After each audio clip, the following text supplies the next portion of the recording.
सभी विद्यार्थियों का फिर से हार्दिक स्वागत मित्र लाभ के इस तीसरे पार्ट में। हितोपदेश जो कि नारायण पंडित द्वारा रचित है उसी का एक भाग है। पहला प्रकरण है मित्र लाभ और उसका तीसरा पार्ट आज हम देखने जा रहे हैं। पाटलिपुत्र के राजा सुदर्शन ने 2 श्लोक सुने थे।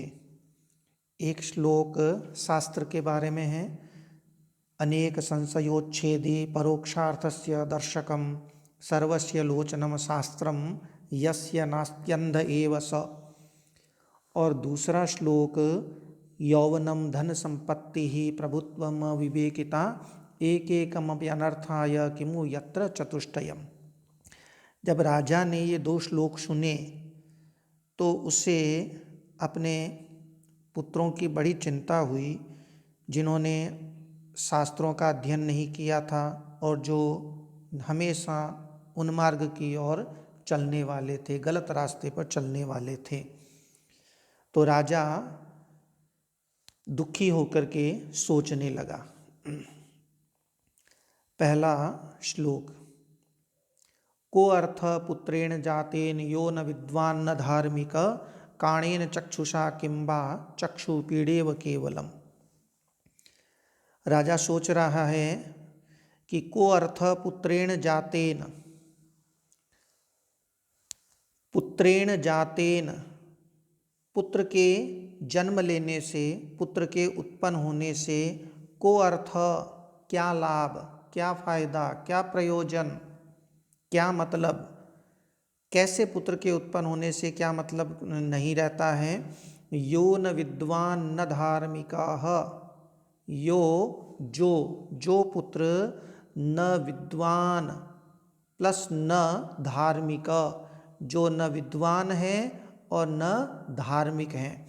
यहाँ 2 नन्हे एक साथ हैं, एक विद्वान का न है और एक बाद में एक न और है। तो यो न विद्वान न धार्मिक, जो न विद्वान है पांडित्य से युक्त है और न धार्मिक है धर्म का आचरण करने वाला है। तो को अर्थ पुत्रेण जातेन, पुत्रेण जातेन पुत्र के जन्म लेने से, उस पुत्र के जन्म लेने से को अर्थ क्या लाभ है। यो जो न विद्वान है न धार्मिक और न धर्म का आचरण करने वाला है।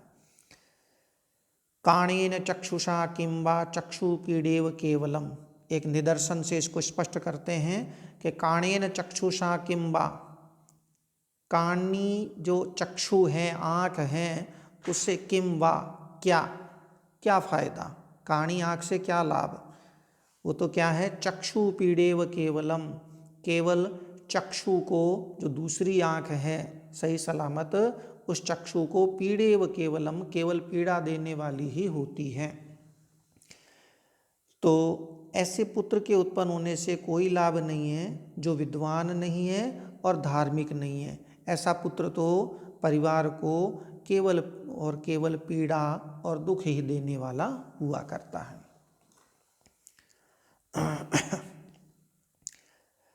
अजात मृत मूर्खाणाम वरमाद्यौ न चान्तिम सकृत दुःखकरा वाद्यावन्तिमस्तु पदे पदे।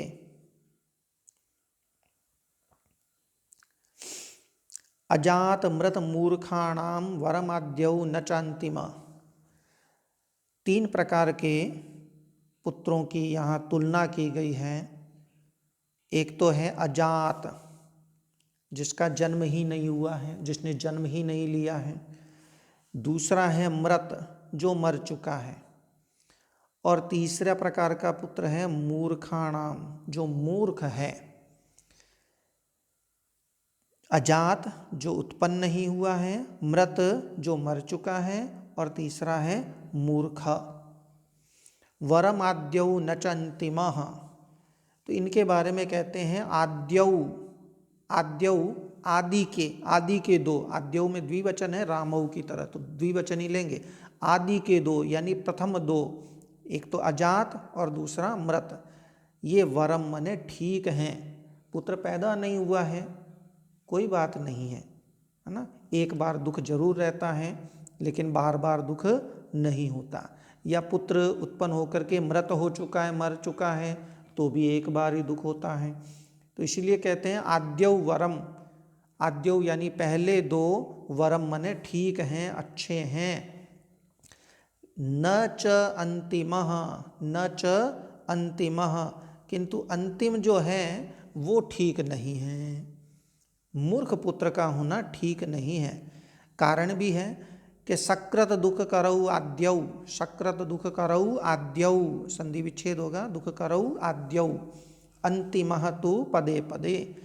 आद्यौ पहले दो पुत्र अजात और मृत जो पुत्र हैं वो सकृद दुख करऊ, सकृद यानी एक बार ही दुख करऊ, दुख देने वाले होते हैं, कष्टदायी होते हैं, पीड़ादायी होते हैं। अंतिमस्तु पदे पदे, तू यानी किंतु अंतिमः जो अंतिम है, मूर्ख पुत्र है, वो पदे पदे कदम कदम पर दुखदायी होता है, पीड़ादायी होता है। तो अजात, मृत और मूर्ख, इन तीन प्रकार के पुत्रों में से पहले दो पुत्र अजात और मृत वो ठीक हैं। अंतिम जो मूर्ख है वो ठीक नहीं है। इसका कारण यही है कि पहले दो अजात और मृत वो एक बार ही दुख देने वाले होते हैं, और अंतिम जो मूर्ख पुत्र है वो बार बार दुख देने वाला हुआ करता है। अगला श्लोक, सजातो येन जातेन याति वंश समुन्नतिम परिवर्तनी संसारे मृत को वा न जायते। किंच, किंच और भी, कि सजातो वही उत्पन्न हुआ है, उसी ने जन्म लिया है, उसी पुत्र ने जन्म लिया है वास्तव में। येन जातेन जिसके जन्म लेने से, याति वंश समुन्नतिम वंश जो है, हमारा जो परिवार है, हमारा कुल है, वो समुन्नतिम याति उन्नति को प्राप्त होता है। बाकी तो इस संसार में जन्म लेते रहते हैं, मरते रहते हैं। तो इसलिए कह रहे हैं परिवर्तनी संसारे मृत को वा न जायते। परिवर्तनी संसारे, इस परिवर्तनशील संसार में, और करोड़ों अरबों वर्षों से ये संसार चला आ रहा है, इस परिवर्तनशील संसार में मृत को वा न जायते, न शब्द जो है वो दोनों जगह लग जाएगा। एक तो मृत को न, कौन मरा नहीं है, वा अथवा कह मने कौन, न जायते मने उत्पन्न नहीं हुआ है। इस परिवर्तनशील संसार में हर एक व्यक्ति उत्पन्न होता है और मर जाता है, पर सजातः उसी का जन्म हुआ है, उसी का जन्म सफल है। ये न जातेन जिसके जन्म लेने से, वंशः समुन्नतिम याति वंश जो है वो उन्नति को प्राप्त होता है।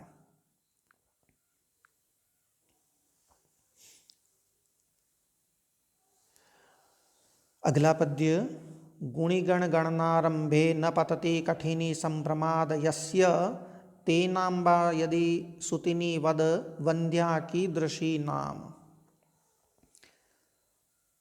गुणिगण गणनारंभे, गुणी गुणवान व्यक्ति को कहते हैं गुणी, गण यानी समूह। तो गुणवान व्यक्तियों के समूह की गणनारंभे, गणना करते समय, गणना का आरंभ करते समय, कठिनी लेखनी, वो संभ्रमात सहसा अकस्मात, यस्य जिस पर, जिस व्यक्ति पर, न पतती नहीं पड़ती हैं। गुणिगण गणनारंभे, गुणवान जनों की गणना के आरंभ में, कठिनी लेखनी, संभ्रमात सहसा, है ना, तुरंत, यस्य न पतति जिस पर नहीं गिरती है, तेन उससे, उस पुत्र से जिसका नाम गुणवानों की सूची में नहीं आता है, तेन उससे, अम्बा तेनाम्बा, तेन उससे, अम्बा माता। यदि सुतिनी है, सुतिनी पुत्रवती, यदि उससे पुत्रवती कहलाती है तो वद, ग्रंथकार प्रश्न करता है, वद कहो, फिर बताओ कि वंध्या कीदृशी नाम। फिर वंध्या जो बांझ है, बांझ औरत है, वो कीदृशी नाम, किस औरत का नाम होगा। तो वंध्या किस औरत का नाम होगा, बांझ किस औरत का नाम होगा। बांझ हम किसे कहेंगे। वस्तुतः आप जानते हैं वंध्या या बांझ उसे कहते हैं जिसके पुत्र का जन्म नहीं होता है, जिसके यहाँ संतान का जन्म नहीं होता है, संतति का जन्म नहीं होता है। पर यहाँ कह रहे हैं कि वह स्त्री भी वंध्या है, बांझ है, जिसके पुत्र का नाम गुणवान व्यक्तियों की सूची में नहीं आता है। वो सुतिनी नहीं है, वो पुत्रवती नहीं कहला सकती, वो वंध्या ही होगी। तो इसलिए माता पिता को प्रयत्न करके ये प्रयास करना चाहिए कि उनके संतान गुणवान हो, गुणवान लोगों में, गुणी जनों में उसकी संतान का नाम आए, तभी उस संतान को जन्म देना उनके लिए सार्थक होता है। अगला पद्य, दाने तपसी शौर्ये च यस्य न प्रथितं मन, विद्यायाम अर्थलाभे च मातुरुच्चार एव स। राजा सुदर्शन उन दो पद्यों को सुन करके ही अभी तक विचार कर रहा है, उसके मन में भांति भांति के विचार आ रहे हैं। अपीच, और भी, और क्या विचार आया कि दाने तपसी शौर्ये च यस्य न प्रथितं मन, यस्य जिसका, जिस पुत्र का, मनः मन, जिस संतान का मन, दाने दान में, तपसी तपस्या में, शौर्ये शूरता में, विद्यायाम विद्यार्जन में, अर्थ लाभे च, और अर्थ यानी धन, धन लाभ में, धनार्जन में, न प्रथितम नहीं लगता है, प्रयत्नशील नहीं रहता है, यस्य मनः जिस पुत्र का मन, दाने दान में, तपसी तपस्या में, शौर्ये शूरता अर्थात वीरता में, विद्यायाम विद्यार्जन में, अर्थलाभे च और धनार्जन में, न प्रथितम मन नहीं लगता है, मातुरुच्चार एव स। उस पुत्र के बारे में क्या कहा गया है कि सह वह पुत्र, मातुहु माता, माता का, उच्चार एव उच्चार ही है, एव का मतलब ही, और उच्चार का मतलब होता है मल, विष्ठा। वह माता के लिए माता का मल ही है। तो जैसे मल किसी काम का नहीं होता है, व्यर्थ होता है, उसी प्रकार ऐसा पुत्र जिसका मन दान आदि में नहीं लगता है, वह परिवार के लिए, माता पिता के लिए व्यर्थ होता है।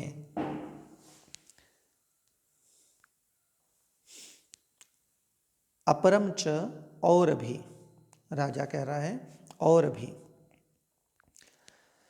वरमेको गुणी पुत्रो न च मूर्ख शतान्यपि, एकश्चंद्रस्तमो हन्ति न च तारा गणोऽपि च। राजा के कहने का तात्पर्य, चिंतन का तात्पर्य यह है कि पुत्रों की अधिकता नहीं चाहिए, जो भी पुत्र हो वह गुणवान होना चाहिए, मूर्ख नहीं होने चाहिए। तो वरम एको गुणी पुत्र, एक एक केवल एक ही गुणी पुत्र, गुणवान पुत्र का होना वरम मने अच्छा है, एक गुणवान पुत्र होना अच्छा है। न च मूर्ख शतान्यपि, सैकड़ों मूर्ख शतानी, सैकड़ों मूर्ख, सैकड़ों मूर्खों का होना अच्छा नहीं है। इसी बात को कहते हैं कि एकश्चंद्रस्तमो हन्ति, दृष्टांत से, उदाहरण से समझा रहे हैं कि एकश्चंद्र, एक चंद्रमा ही, तमो हन्ति अंधकार को नष्ट कर देता है। तो उसी प्रकार जैसे एक गुणवान पुत्र भी क्या है, पूरे कुल में उजाला कर देता है। न च तारा गणोऽपि च, और तारागण, ताराओं का समूह, ताराओं का समूह है वो न, वो तमो न हंति, अंधकार को नष्ट नहीं करता है। उसी प्रकार सैकड़ों मूर्ख पुत्र भी क्या है, परिवार में उजाला नहीं कर सकते, परिवार में समृद्धि नहीं ला सकते हैं।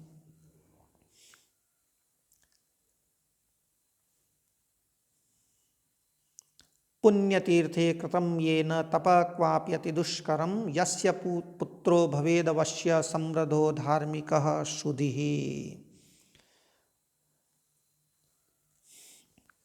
राजा इस 18वें पद्य में चिंतन कर रहा है। सुदर्शन नाम का राजा जो पाटलिपुत्र का है, वो कहता है कि पुण्य तीर्थे कृतं तेन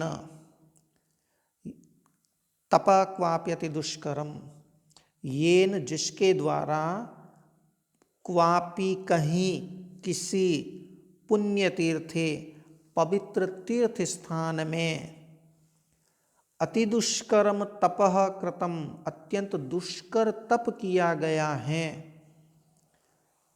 वास्तव में तस्य, उसी का, जिसने अच्छा तप किया है पवित्र स्थान में, बहुत दुष्कर तप किया है, तस्य पुत्रो, उसी का पुत्र, भवेद मने होगा, क्या होगा, वश्यः आज्ञाकारी, समृद्ध धनवान, धार्मिक धर्म का आचरण करने वाला, और सुधी ही बुद्धिमान, सु अच्छी, धी मने बुद्धि, अच्छी बुद्धि वाला अर्थात बुद्धिमान।